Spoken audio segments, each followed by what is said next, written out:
We will create a transaction to record tourist attractions. This transaction will be called attraction. For each tourist attraction, we've been asked to enter its name, the country where it's located, a photo, and a category that describes if it is a monument, a museum, a show, and so on.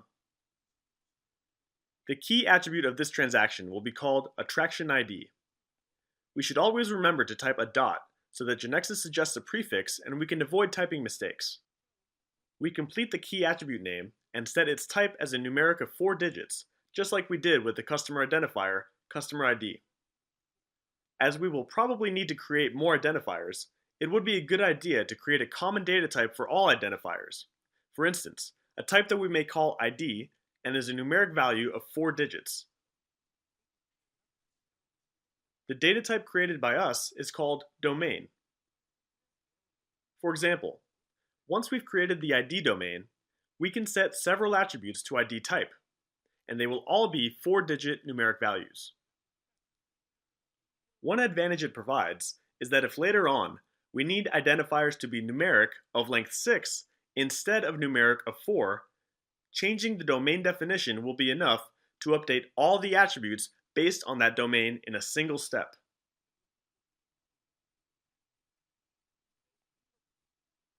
To create this, we press the Tab key, and in the type column we write ID equals N, which is then auto-completed with numeric. We leave the 4-digit value suggested by default. After pressing Enter, we can see that the attraction ID attribute has now been set as ID type. Let's take a look at the properties of the attraction ID attribute. If we're positioned on the attraction ID attribute and press F4, this window will display several settings made for this attribute and will allow us to change them.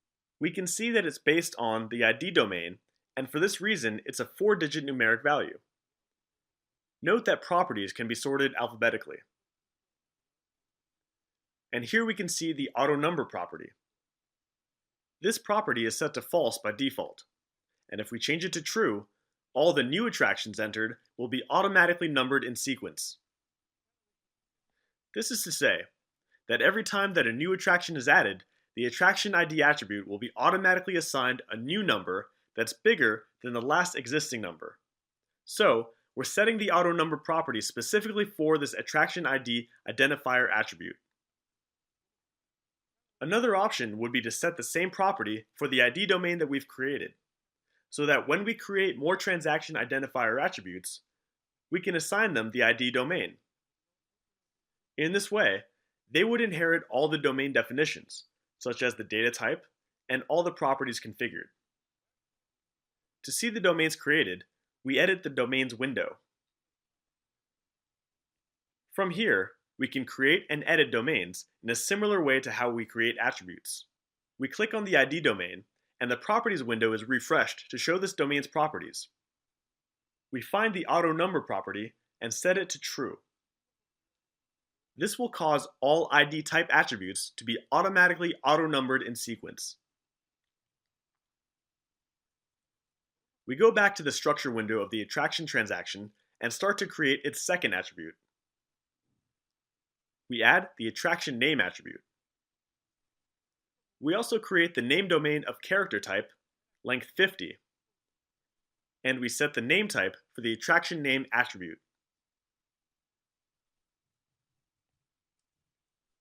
Now we need an attribute to register the country of the tourist attraction.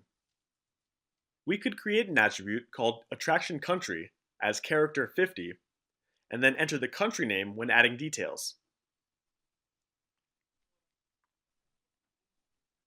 Now, what happens if we want to enter 2 tourist attractions from the same country?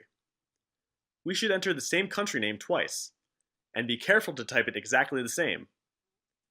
Later on, we might need to search for all the attractions in a certain country, and to get them, the country must have been typed exactly the same way every time. Let's take a look at this case. Suppose that we've entered several attractions with their corresponding countries. For example, we have an attraction with identifier 1, called Louvre, located in France, an attraction with identifier 2 called the Great Wall and located in China, and another attraction with ID equals 3, the Eiffel Tower, which is also in France. We know that the Louvre is located in France and that the Eiffel Tower is also in France, but due to a typing or spelling mistake, we entered the country name differently. Here we typed France with 2 N's. So for the system, this country is not the same as the other one. For this reason, this solution cannot be used. It seems more reasonable to enter the country only once, in a single location, and then for each attraction make reference to the corresponding country. This is to say, we should define something like this. One location where countries are stored, and in attractions, we make reference to the corresponding country identifiers. The Louvre is in France, country 2. The Great Wall is in China, country 3, and the Eiffel Tower is in France, also 2. To do this in Genexus, we will create a transaction to record the countries, and then we will see how to assign a country to each transaction. Meanwhile, we save the attraction structure that we haven't completed. Note that it's indicated visually that this object is pending to be uploaded to Genexus server.